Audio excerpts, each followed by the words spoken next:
జగన్మోహన్ రెడ్డి గారి భద్రత విషయంలో ఆంక్షలు ఇంకా పెరిగే అవకాశం ఏమన్నా కనిపిస్తోందా, లేదంటే ఆంక్షల పేరుతో రాజకీయ కుట్రలు ఏమన్నా నడుస్తున్నాయి?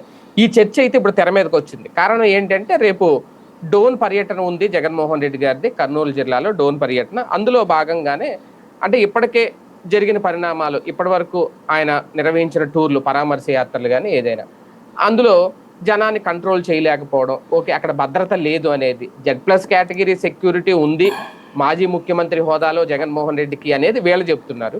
లేదు నాకు అసలు Z+ కేటగిరీ సెక్యూరిటీ లేదు అనేది దీని కోర్టుకు కూడా వెళ్ళారు, భద్రత కల్పించండి నాకు అనేది జగన్మోహన్ రెడ్డి గారు. వీళ్ళు మాత్రం లేదు ఆయనకు ఆ భద్రత కల్పిస్తామన్నావు అని కోర్టులో కూడా చెప్పారు. ఏది నిజమో, నిజంగా Z+ కేటగిరీ అక్కడ ఉందా లేదనేది ఇంకా క్లారిటీ లేదు. వీళ్ళు లేదంటారు, వాళ్ళు ఉందంటారు. ఈ నేపథ్యంలోనే ఆయన ప్రైవేట్ సెక్యూరిటీతో సిద్ధమవుతున్నారు అనేది. కాకపోతే అది కరెక్ట్ కాదు అంటున్నారు. అసలు ప్రభుత్వ భద్రత ఉండగా, Z+ కేటగిరీగా ఉండగా ప్రైవేట్ భద్రతతో ఎలా వెళ్తారు అనేది ఒకటి. అది పోలీసులు అడ్డుకుంటారేమో అనేది వీళ్ళ ప్రశ్న. మరి నిజంగా అడ్డుకుంటారా లేదా అనేది తెలియదు. అంటే ఇక్కడ నిజంగా జగన్ ఆయన భద్రత పెట్టుకోవడం కరెక్ట్ కాదా, ఆయన అభద్రతతో ఉన్నారా, లేదు అంటే Z+ కేటగిరీ ఉన్నా సరే సెక్యూరిటీ పెట్టుకోవడాన్ని రేపొద్దున అడ్డుకుంటారా పోలీసులు? రకరకాల అనుమానాలు అయితే వస్తున్నాయి. ఇదే అంశం మీద చర్చించే ప్రయత్నం చేద్దాం. సార్, వాస్తవానికి అంటే అసలు ప్రైవేట్ సెక్యూరిటీ జగన్మోహన్ రెడ్డి పెట్టుకోకూడదా అనేది ఒకటి. వీళ్ళు ఏదో మాజీ సైనికుల్ని ఒక 40 మందిని 50 మందిని రెడీ చేసుకున్నారు, రేపొద్దున దాంతో ఆ పర్యటనకు వెళ్ళబోతున్నారు అనేది. అయితే ఇక్కడ వస్తున్న ప్రశ్న ఏంటి అంటే, ఇంతకుముందు యువగళం యాత్ర చేసినప్పుడు నారా లోకేష్ గారు వాలంటీర్స్ అని ఒక టీంని పెట్టుకున్నారు. వాళ్ళు ఒక రకంగా ప్రైవేట్ సెక్యూరిటీయే. అప్పుడు లేని ఆంక్షలు లేదు అంటే వారాహి యాత్రలో ఆ వారాహి వెహికల్ చుట్టూ కొంతమంది సింగిల్ని తీసుకొచ్చి పెట్టుకున్నారు అప్పట్లో పవన్ కళ్యాణ్ గారు. వాళ్ళు ప్రభుత్వం కల్పించిందంటే వాళ్ళు కూడా ప్రైవేట్ సెక్యూరిటీ, అలాగే బౌన్సర్స్ని పెట్టుకుంటారు. ఇవన్నీ అంటే వాళ్ళకి లేని ఆంక్షలు. ఈయన మాజీ ముఖ్యమంత్రి కాబట్టి ఇక్కడ ఆంక్షలు ఏమన్నా ఉంటాయా? ప్రైవేట్ సెక్యూరిటీతో వెళ్ళడం అనేది జగన్మోహన్ రెడ్డి గారు చేసే ఒక పెద్ద తప్పు ఏమన్నా అవుతుందా? దీన్ని ఎలా చూడాలి? రాధాకృష్ణ గారి పైత్యాన్ని మనం ఎందుకు నెత్తిన పెట్టుకోవాలి? వాళ్ళు రాసేటప్పుడు కొంచెం కామన్ సెన్స్ ఉండాలి కదా. ప్రైవేట్ సెక్యూరిటీ అనేటటువంటిది ప్రతి ఒక్కళ్ళు పెట్టుకోవచ్చు. మనం షాపుల దగ్గర అంత పోలీసులను ఇస్తారా ఏంటి? ఇళ్ళ దగ్గర అంత పోలీసులను ఇస్తారా ఏంటి? అపార్ట్మెంట్ దగ్గర పోలీసులను ఇస్తారా ఏంటి? ఎవరికాడు ప్రైవేట్ సెక్యూరిటీనే కదా పెట్టుకునేది. ప్రైవేట్ సెక్యూరిటీ ఎట్లా పెట్టుకుంటారు, దాన్ని ఎట్లా ఒప్పుకుంటారు అని రాశాడంటే ఆయనకంటే మూర్ఖత్వం. అంటే ఆయన రాసి ఉండడు కానీ వాళ్ళు రాసేటటువంటి వాళ్ళు ఇదివరకు విశాలాంధ్ర ప్రజాశక్తిలో సిపిఐ కార్యకర్తలు, సిపిఎం కార్యకర్తలు జర్నలిస్టులుగా పనిచేసేవాళ్ళు. వాళ్ళు ముందు కార్యకర్తలుగా ఉండేవాళ్ళు, ఆ తర్వాత వాళ్ళకి ఉపాధి అవకాశాల భాగంగా ఆ పదవి ఇచ్చేవాళ్ళు. అట్లా కంటిన్యూ అయిపోతూ ఉండేవాళ్ళు. వాళ్ళు ఆ వార్త రాసేటప్పుడు కూడా ప్రతిసారి కూడా ఆ కమ్యూనిస్ట్ ఐడియాలజీతోనే రాస్తారు సహజంగా. ఎప్పటికి కూడా మీరు చూస్తే ఆ ప్రతి వార్తలో కూడా కమ్యూనిస్ట్ ఐడియాలజీతో రాస్తారు. మనకి ఈనాడంటే ఇవాళ మన నాలాంటి వాళ్ళందరం పుట్టుకొచ్చింది అక్కడి నుంచినే. ఆ భావజాలాలు అప్పుడు లేవు. ఇవాళ రోజున వాళ్ళ వార్తలు చూస్తుంటే కార్యకర్తలను ఏమన్నా జర్నలిస్టులుగా పెట్టుకున్నారని డౌట్ వస్తుంది. లేదా డస్కులు ఏమన్నా సీనియర్ కార్యకర్తలను ఏమన్నా అపాయింట్ చేసుకున్నారా అని చెప్పేసి. రాసే దాంట్లో ఎక్కడా నిజాయితీ లేదు ఒక ఎత్తు, ఆ రాస్తున్న తీరే విచిత్రంగా ఉంటుందన్నమాట. అంటే జగన్ ఏం చేసినా బూతు కింద చూపించాలి ప్రజలకి. అలాగే ప్రతి వార్తలో ఇదివరకు ఏనాడన్నా ఉంది ఇట్లాగా, ఇది ఇళ్లకి సంబంధించిన స్థలాలకి సమస్య వచ్చింది. వైసీపీ టైంలో అయితే సరిగ్గా చెయ్యకపోయినా ఇప్పుడు సరిగ్గా చేద్దామనుకున్నా అధికారులు అడ్డుపడుతున్నారు. ఏందో అది అర్థం కాదు. ప్రతి దాంట్లో కూడా ప్రతి వార్తలో ఇదివరకు ఏంటంటే వార్తల్ని వార్తల్లాగా ఇచ్చి front page, back page, central spread, మధ్యలో ఎడిటోరియల్ కాలమ్స్లో వీళ్ళ భావజాలం రాసేవాళ్ళు. ఆ తర్వాత కాలంలో దరిద్రం ఏమొచ్చిందంటే రాజకీయ నాయకులు ఎడిటోరియల్ కాలమ్స్ రాయడం బిగించేశారు. వాస్తవంగా ఇదివరకు ప్రింట్ మీడియాలో థర్డ్ పేజీ జర్నలిస్టులు అంటే చాలా మేధావులు అని అర్థం. ఇప్పుడు ఈ ప్రొఫెసర్ నాగేశ్వర్ గారు లాంటి వాళ్ళు, తెలకపల్లి రవి గారు లాంటి వాళ్ళు అట్లాగా ముందుకు వచ్చినటువంటి వాళ్ళే. ఏది థర్డ్ పేజీ కాలమ్స్ చాలా డెప్త్తో హోంవర్క్తో రాయాల్సినటువంటి, అతని పేరేంటి, మన ఉడుమల సుధాకర్ రెడ్డి ఇట్లాంటి వాళ్ళు అందరూ అట్లా వచ్చినటువంటి వాళ్ళు. థర్డ్ పేజీ కాలమ్స్ రాయడం అంటే గ్రేట్గా ఉండేది అప్పుడు. వివి కృష్ణారావు గారు ఇట్లాంటి వాళ్ళు అందరూ కూడా. ఇవాళ రోజున థర్డ్ పేజీ కాలమ్స్ అంటే రాజకీయ నాయకులు రాస్తున్నారు. ఏది మేనేజ్మెంట్స్తో పలుకుబడి ఉన్నటువంటి రాజకీయ నాయకులు చెప్తే థర్డ్ పేజీ కాలమ్స్ రాస్తున్నారు. అంటే వాళ్ళ పార్టీ వెర్షన్స్ రాసేస్తున్నారు అక్కడ. అదే ఇప్పుడు జనరల్ న్యూస్లో అలవాటైపోయింది. జనరల్ న్యూస్లో ఇప్పుడు మీరు చెప్పినటువంటి పాయింట్స్ ఉన్నాయి కదా, పవన్ కళ్యాణ్ ప్రైవేట్ సెక్యూరిటీ ఉంటుంది, ఇవాళంటే పోలీసులు ఉండొచ్చును, లోకేష్ ప్రైవేట్ సెక్యూరిటీ ఉంటుంది, చంద్రబాబు నాయుడు గారు అప్పుడు చంద్రదండు అంటే ఏంటేంటి అది చంద్రదండ ఉండేది ఆయన పాదయాత్ర చేసేటప్పుడు. ఏంటది? ప్రైవేట్ సెక్యూరిటీ కదా, అదేమంటే కార్యకర్త. వీళ్ళు ఇక్కడ ప్రైవేట్ సెక్యూరిటీని పెట్టుకున్నారు, అందులో ఆ కార్యకర్తలు మానిటర్ చేసేది ప్రైవేట్ సెక్యూరిటీ వాళ్ళే దాన్ని. అవును, అంతేగాని పెట్టుకున్నారు కదా సార్ యువగళంలో వాలంటీర్స్ అని ఒక 50 మంది పెట్టుకోలేదా చుట్టూరు? అదే అనేది పెట్టారు. ఇప్పుడు ఈయన కూడా ఇట్లా పెట్టాలనుకుంటా వీళ్ళు చెప్పినట్టు. కాకపోతే వాళ్ళకు ఉన్నటువంటి బుద్ధి అది జనం ఏమనుకుంటారు అని ఫీల్ అవ్వట్లేదు. ఎందుకంటే వీళ్ళు ఫీల్ అవ్వాలి, అరే మా కట్టర్ తెలుగుదేశం కార్యకర్తరా అని ఫీల్ అయితే చాలు. మనకి చంద్రబాబు గారి దగ్గర ఆశీస్సులు ఉంటాయి, అసెంబ్లీ లైవ్ పర్మిషన్స్, లేకపోతే బాబు గారి ప్రోగ్రామ్ లైవ్ పర్మిషను, ఎలాంటి టెండర్లు లేకుండా తీసుకోవచ్చు, అలాగే కావాల్సిన పనులు చేయించుకోవచ్చు. దానికోసం పూర్తిగా మనం జర్నలిజాన్ని ఎప్పుడో త్యాగం చేసేసాం. ఇప్పుడు ఆ జర్నలిజపు త్యాగం పతాక స్థాయికి వెళ్ళిపోయి రాజకీయ పార్టీ కార్యకర్తల్లో కూడా, తెలుగుదేశం కార్యకర్తల్లో నాకు తెలిసి నేను గమనించిన సీనియర్లు అందరూ కూడా చాలా జెన్యున్గా మాట్లాడతారు, చాలా జెన్యున్గా మాట్లాడతారు. తప్పున్నది మా వాడి దగ్గర తప్పట్లేదు, ఆడి మూలంగా ఇచ్చేస్తున్నారు కానీ ఇది తప్పేనబ్బా అని మాట్లాడేవాళ్ళు ఇదివరకు. అలాంటి స్టేజ్ నుంచి ఇప్పుడు కట్టర్ ఫీలింగ్స్ అనమాట. మా వాడు ఏం చేసినా తప్పే లేదు, ఎదురుడు ఏం చేసినా తప్పే అనేటటువంటి ఒక దాన్ని ఏమంటారంటే వితండవాదపు ధోరణిని వీడు పెంచుతున్నారు. వీళ్ళు ఆ తెలుగుదేశం పార్టీకి ఇది ఏమాత్రం ప్రయోజనకరం కాదు. మరి వాళ్ళు ఎప్పుడు అర్థం చేసుకుంటారో తెలియదు, కానీ అధికారంలో ఉన్నప్పుడు ఎప్పుడు కూడా మనం చేసేదంతా రైట్గా అనిపిస్తుందండి. ఇప్పుడు ఫ్యాక్షనిస్ట్ దగ్గర ఉన్నటువంటి నాయకుడు కార్యకర్త ఆడు గొప్పోడు అనే ఫీల్ అవుతాడు. రౌడీ దగ్గర ఉన్నటువంటి వాడు మా వాడు అసలు ఎదురు వాళ్ళకి నొప్పి కలగకుండా మర్డర్ చేస్తాడు అంటారు. రక్తం పెద్ద రక్తం కారదు, జస్ట్ అక్కడ గీస్తాడంతే పోతారు అవతల వాళ్ళు, అంత నిజాయితీగా చేస్తాడని చెప్తారు వాళ్ళు మర్డర్ చేశారు. అట్లాగుంది ఇప్పుడు వీళ్ళ వ్యవహార శైలి. మావాడే ఏం చేసినా రైటు, ఎదురుడు ఏం చేసినా రాంగు. అదేది 58 మందితో Z+ కేటగిరీ సెక్యూరిటీ ఇచ్చారట. ఒకసారి జగన్ పక్కన ఈయన వెళ్ళి రమ్మనమనండి, రాధాకృష్ణ గారిని వెళ్తే ఆ తొక్కిసలాట నిలబడమనండి అక్కడ కాసేపు, ఏం జరుగుతుందో. చంద్రబాబు గారి పక్కన నడిచి వెళ్ళమనండి, అట్లాగే ఎంత రిలాక్స్డ్గా ఉంటున్నారు. ఇప్పుడు పవన్ కళ్యాణ్ గారు, ఇదివరకు పవన్ కళ్యాణ్ గారికి కూడా సెక్యూరిటీ లేదు అప్పట్లో, ఆయన బాగా ఇబ్బంది పెట్టేవాళ్ళు. ఎన్నిసార్లు ఆయన సెక్యూరిటీ గురించి అడిగింది? జగన్ టైంలో అడిగారు లేదా? చివరికి ప్రైవేట్ పెట్టుకున్నారు కదా. అంటే సఫర్ అవుతారు. ఇక్కడ ఒకటే ఏంటంటే మాస్ లీడర్లు వీళ్ళు, పబ్లిక్ గ్యాదరింగ్ ఎక్కువ ఉంటుంది జగన్కైనా పవన్కైనా సరే, ఎగబడిపోయే తరం ఎక్కువ. ఇదేంటంటే క్లాస్ బ్యాచ్, తెలుగుదేశానికి ఆర్గనైజ్డ్ క్యాడర్. వాళ్ళు ఒక చోట కూర్చోండాయా బాబు గారు వస్తారంటే కూర్చుంటారు, ఒక చోట నుంచోండాయా అంటే నుంచుంటారు. వీళ్ళకి ఇట్లాంటి మాస్ క్యారెక్టర్ లేరు, ఎగబడిపోయి ఏది ఇట్లా జుట్టు దూకుంటుండే కానీ అమ్మా అసలు ఏం దువ్వాడన్నా భలే వెంటగా ఉంటాయి వాళ్ళ డైలాగులు కూడా. ఇప్పుడు పవన్ కళ్యాణ్ మామూలుగానే నడుస్తాడు, ఆయన ఏమి సపరేట్గా నడవడు కదా. అబ్బా అసలు ఆ నడక చూస్తేనన్న ఈడు కూడా అట్లాగే నడుస్తాడు, ఈ మాట్లాడేవాడు కూడా. కానీ అదొక ఫీల్, ఈవెన్ జగన్ దానికి కూడా అంతే, అదొక ఫీల్ వాళ్ళది. మావాడు నడిస్తే మాసు, కదిలితే మాసు, ఊస్తే మాసు, ఇట్లాగా ఉంటాయి వాళ్ళ.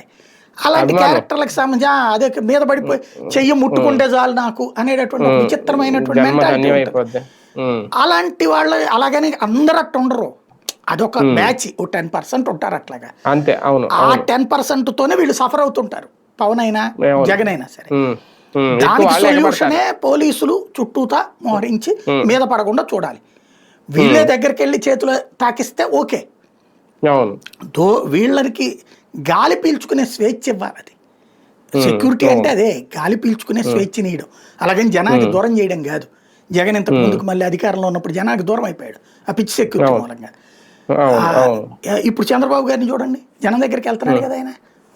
ఒకసారి ఇందులో ఇంకో కోణంలో ఆలోచిస్తే ఓకే, ఇప్పుడు ఈయన వాళ్ళ వెర్షన్ చూసుకుంటే టీడీపీ వాళ్ళ వెర్షన్ లేదా ఆంధ్రజ్యోతి వెర్షన్, ఈయన వెళ్తుంటే ఆ కార్ల కింద పడిపోయి తొక్కించేసుకుని జనాలు చంపేసుకుని వెళ్ళిపోతున్నాడు కాబట్టి జగన్మోహన్ రెడ్డి ఓకే, దాన్ని కంట్రోల్ చేయడానికి ఒక 50 మందినో ఓకే జగన్ ఆర్మీ అనో ఏదో ఈయన పెట్టుకున్నారు సెక్యూరిటీ. ఒక రకంగా ఆ కోణంలో చూస్తే మంచిదే. కానీ ఇంతకుముందు పవన్ కళ్యాణ్ గారికి లేదంటే నారా లోకేష్ గారు అంటే వాళ్ళు ఇప్పుడంటే డిప్యూటీ సీఎం కానీ అప్పుడు ఆయన కాదు, అలాగే ఆయన మాజీ మంత్రి. కానీ ఇక్కడ ఈయన మాజీ సీఎం కదా.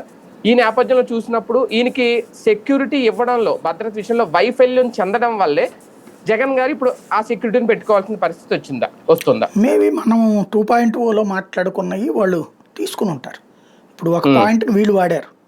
మనం మాట్లాడుకున్నది ఏది, ఇదేదో వాళ్ళ దగ్గర వీళ్ళే డబ్బులు పెట్టి చేస్తే తప్పించి కేసు నిలబడదు, డబ్బులు పెట్టారు ఇప్పుడు. అదొకటి నడుస్తుంది. అట్లాగే వీళ్ళది కూడా మనమే చెప్పాం, సెక్యూరిటీ సొంతగా పెట్టుకోవాల్సిందే, ఎందుకంటే ప్రభుత్వం ఉద్దేశపూర్వకంగా దెబ్బతీస్తుంది.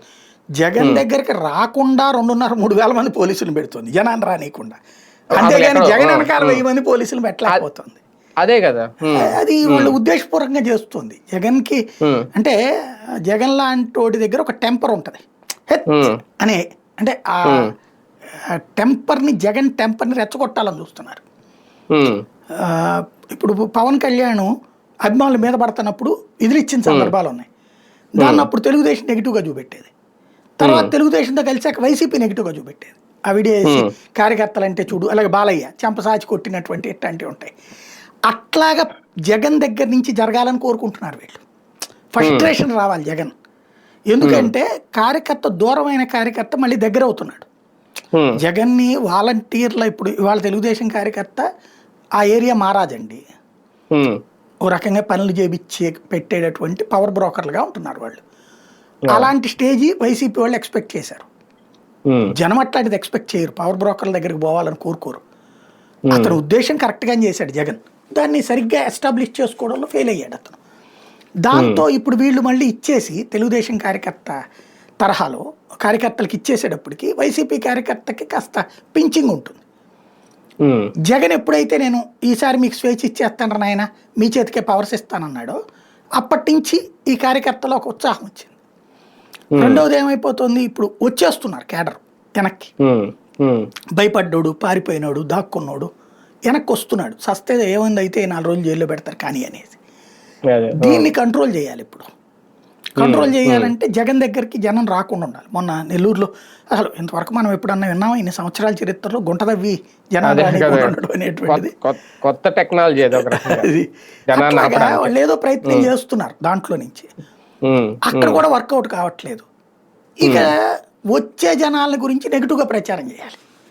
జగన్ ఎట్లా చేస్తున్నారు ఇప్పుడు నాకు తెలిసి రేపటి నుంచి చూడండి, ఆ సెక్యూరిటీ కార్యకర్తను కొట్టారు, తోశారు, దాంతో కార్యకర్త మదనపడ్డాడు. అహంకారం ఏంటిది, జగన్ ఇంతకు ముందు అంతే మమ్మల్ని పోలీసులు దూరం పెట్టాడు, ఇప్పుడు మళ్ళీ దూరం పెట్టిస్తున్నాడు అని చెప్పి ఫీల్ అయ్యారు అని రాస్తారు చూడండి మీరు రేపు భవిష్యత్తులో. అంటే వీళ్ళ మెంటాలిటీ మనకు అర్థమవుతుంది కాబట్టి నెక్స్ట్ రాసే వార్త జ్యోతి అదే ఉంటది. అక్కడికి వెళ్ళినప్పుడు ఆ ప్రైవేట్ వాళ్ళు దగ్గరికి రానియకుండా చేశారు, దాంతో ఇక జగన్ ఎవడు గెలిపించలేడు, జగన్ కార్యకర్తలకి ఎవడైనా దగ్గరికి వెళ్ళాలి, అంతేగాని చంద్రబాబుకి లేనిది, పవన్ కళ్యాణ్కి లేనిది ఒక్క జగన్కే వచ్చిందా, కార్యకర్తను కూడా ముట్టుకోనీడా, కార్యకర్తను దగ్గరికి రానీడా అని చెప్పేసి ఫీల్ అయ్యారు అని రాస్తాడు రేపు పొద్దున. దానికి ఇది స్టార్టింగ్ పాయింట్ అనమాట, అంతే. అంటే ఇప్పటికే మొదలైపోయింది కార్యకర్తలు దగ్గరికి రాకుండా అడ్డుకునే కుట్రలో ఈ జగన్ ఆర్మీ అని ఇప్పటికే మొదలైంది ఒక రకంగా. కానీ ఒకటి సార్, ప్రైవేట్ సెక్యూరిటీ పెట్టుకునే విషయంలో పర్మిషన్ ఏమన్నా తీసుకోవాలా, లేదంటే రేపొద్దున్న ఇలాంటి టూర్లో ఆంక్షలు ఏమన్నా విధించే అవకాశం ఉంటుందా పోలీసులు? మేబీ వీళ్ళు కేసులు ఫేస్ చేయాల్సి రావచ్చు. వీళ్ళు ఏదో సృష్టిస్తారు, ప్రైవేట్ సెక్యూరిటీ ఎట్లా చేశారు ఇట్లా చేశారని భయపెట్టే ప్రయత్నం చేస్తారు. ఇప్పుడు ఆయన సెక్యూరిటీ, ఆయన డ్రైవర్నే భయపెట్టారు కదా మొన్న కేసుకు సందర్భంగా తీసుకెళ్ళి. జగన్ చుట్టూ ఉండేటటువంటి వాళ్ళు సాధారణంగా రెస్పెక్ట్తో పాటు అపారంగా ప్రాణం ఇచ్చేటట్టు ఉంటారు జగన్కి.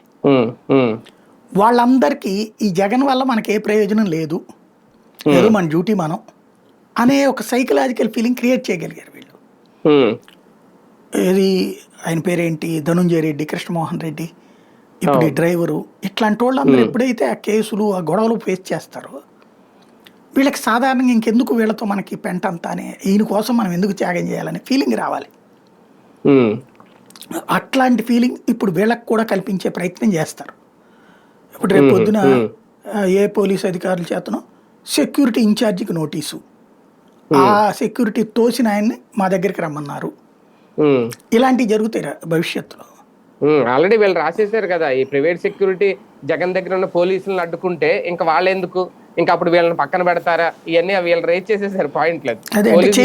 హింట్ ఇచ్చారా మరి ఏంటో తెలియదు కానీ అదే చెయ్యమని వాళ్ళు ఏమి హింట్ ఇవ్వడం కాదు, పోలీసులు రేపు పొద్దున మీరు వాళ్ళతో గొడవ పెట్టుకోండి అయ్యా అని చెప్పి ఈ కారణంగా మేము భద్రత ఇవ్వట్లేదు అని రేపు పొద్దున చెప్పించారు. రేపు పోలీసులతో కంప్లైంట్ పెట్టిస్తారు మా విధి నిర్వహణకి ప్రైవేట్ సెక్యూరిటీ అడ్డుపడుతోందని. ఇక్కడ ప్రధానంగా ఒక ఇంటెన్షన్ జరుగుతున్నది ఏంటంటే జగన్ని తామేమీ చేయకుండా ఆయన వేలుతో ఆయన కన్ను పొడిపించుకునేటట్టు చేసే ప్రయత్నం చేస్తున్నారు. మీదకి ఎగబడిపోయి ఆ తొక్కిసలాట్లో జగన్ ఏదన్నా అయిపోతే ఒక అడ్డు తొలగిపోతుంది. దానికి ఇప్పుడు మళ్ళీ జగన్ ఆల్టర్నేటివ్ ఏర్పాటు చేసుకున్నాడు. ఆ ఆల్టర్నేటివ్ని చిన్నాభిన్నం చేసేయాలి. ఓ రకంగా చెప్పాలంటే బహిరంగ హత్యా ప్రయత్నం అతని మీద జరుగుతుంది. బహిరంగ హత్యా ప్రయత్నం మీడియా ద్వారా బహిరంగంగా దాన్ని సమర్థించుకురావటం, అంటే నేరేటివ్ థింకింగ్ క్రియేట్ చేయడం అనమాట. అది ఇక్కడ జరుగుతుంది. కానీ ఒకటి సార్, జగన్మోహన్ రెడ్డి గారికి కూడా ఏమన్నా సమాచారం ఏమన్నా ఉందనుకోవాలా? ఎందుకంటే ఇలా జనం మీద పడిపోయి ఇలాంటివి వెళ్తే ఒక రకంగా ఆయనకే మైలేజ్ ఎక్కువ వస్తుంది రేపొద్దున్న, సెక్యూరిటీ కనీసం కల్పించలేకపోతున్నారని. కానీ ఆయనే ఇలా భద్రత ఏర్పాటు చేసుకోవడం నిజంగా ఆయనలో ఏమన్నా ఒక అభద్రతా భావం కానీ ఆయనకి ఏమైనా సమాచారం కానీ ఉందా? ఏమైనా అటాక్ చేస్తారా ఇమీడియట్ పెట్టుకోకపోతే అని, అందుకే ఏమైనా పెట్టుకున్నారా? అంటే బేసిక్గా కార్యకర్తల దగ్గరికి జగన్ వెళ్ళాలా, మీద పడకూడదు. అవును. అక్కడ ప్రెస్తో మాట్లాడుతుంటే మాట్లాడి ఎట్లా ఈ తోపులాట జరుగుతూ ఉంటే మీకు ఇది ఎట్లా ఉంటుందంటే, నేను సినిమా థియేటర్లకు వెళ్ళి అనేక సార్లు మార్నింగ్ షోకి వెళ్ళి నైట్ దాకా ఆగిపోయేవాడిని. తోపులాట నాకు నచ్చదు. ఆ తోపులాట్లు తొక్కిసలాట్లోకి వెళ్ళడం నాకు ఇష్టం ఉండదు. స్కూల్ దశలో కాలేజీ దశలో సినిమాకి వెళ్ళినప్పుడు జనం ఇప్పుడంటే ఆన్లైన్లో వచ్చినాయి, కానీ అప్పుడే ఆడ ఉన్నాయి క్యూ లైన్లో. పొద్దున్నే మనం ఉదయాన్నే 6ంటికి వెళ్తే 11ంటి షోకి టికెట్ రావడం అంటే ఫస్ట్ వెళ్ళి నుంచోవాలి అక్కడ. మనం పొద్దున్నే 6ంటికి వెళ్తే 5ంటికే రెడీలో ఉన్నోళ్ళు ఉంటారు. అందులో అప్పుడు అన్ని దీంట్లో కూడా ఇచ్చేవాళ్ళు కాదు. ఓ 50 టికెట్లు ఇచ్చేసి, అందులో మన 40 ఇంచ్ బ్యాచ్లే కదా, 50 టికెట్లు ఇచ్చేటప్పటికి ఆపడేస్తారు, మిగతా బ్లాక్లో అమ్మేసుకుంటారు వాళ్ళు. అట్లాంటి సిచ్యుయేషన్స్ లో కూడా ఆ తొక్కిసలాట అంటే నా భయం వేసి ఆగిపోయేవాడు. అయితే పొద్దున్నే వెళ్ళి తీసుకోవడం, లేకపోతే మానేసి కూర్చోవడం, అంతే. అట్లాగే ఇక్కడ తొక్కిసలాట అనేటటువంటి పరిస్థితి చాలా ప్రమాదకరం. జగన్ కి ఆ చుట్టూతా ఉండాలి ముందు, అతని వెహికల్ చుట్టూతా కూడా వెహికల్ మీద పడకూడదు. ఇప్పుడు ఎవరికన్నా ఏదన్నా అయితే అతనిదే కదా జవాబుదారీతనం. ఇప్పుడు మొన్న సింగయ్య అతనే జవాబుదారీ అయ్యాడు కదా, కాబట్టి జాగ్రత్తలు అనమాట ఇక్కడ. అంతే జాగ్రత్తలు అయితే తీసుకుంటున్నారు ఇంకా జగన్ గారు. రైట్, చూద్దాం. మొత్తానికి రేపటి నుంచి అయితే జగన్మోహన్ రెడ్డి గారు ప్రైవేట్ సెక్యూరిటీతో, అది కూడా మాజీ ఆర్మీ సైనికులందరినీ పిలిచి వాళ్ళందరినీ ఒక కట్టుదిట్టమైన భద్రత కోసం పిలిపించారట. ఒక 40 మందిని లేదంటే 50 మందినో ఏర్పాటు చేసుకుంటున్నారు అనేది. ప్రభుత్వం అయితే దీన్ని యాక్సెప్ట్ చేస్తుందా లేదా అనేది కూడా ఇక్కడ కీలకం. ఎందుకంటే వీళ్ళ ఆంధ్రజ్యోతి వాళ్ళు రేజ్ చేశారు కాబట్టి ఈ పాయింట్. లేదు వాళ్ళని కూడా రేపు పొద్దున్న నుంచి అడ్డుకుంటే కనుక ఇంకా ఆయనకి భద్రత ఎలాగా, అభద్రత అప్పుడు వీళ్ళు సృష్టించినట్ట, అభద్రతా భావం జగన్ గారు ఫీల్ అవుతున్నట్ట. రేపు ఈ డోన్ పర్యటన తర్వాత తెలుస్తుంది అసలు విషయం ఏంటనేది. చూద్దాం.